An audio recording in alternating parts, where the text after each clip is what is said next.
কেউ কেউ আবার বসন্তের কোকিল, বসন্তকাল আসলে আয়েশা বলে কুহু কুহু।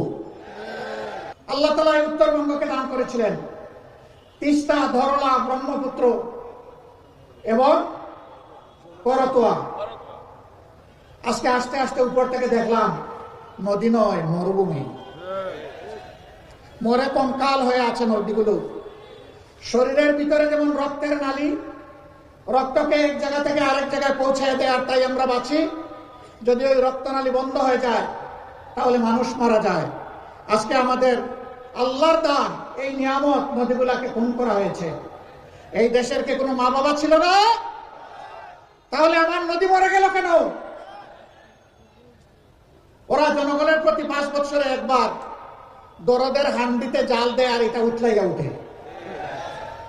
বাকি 4.5 বছর ওদেরকে আর হারিকেন জ্বালাইয়া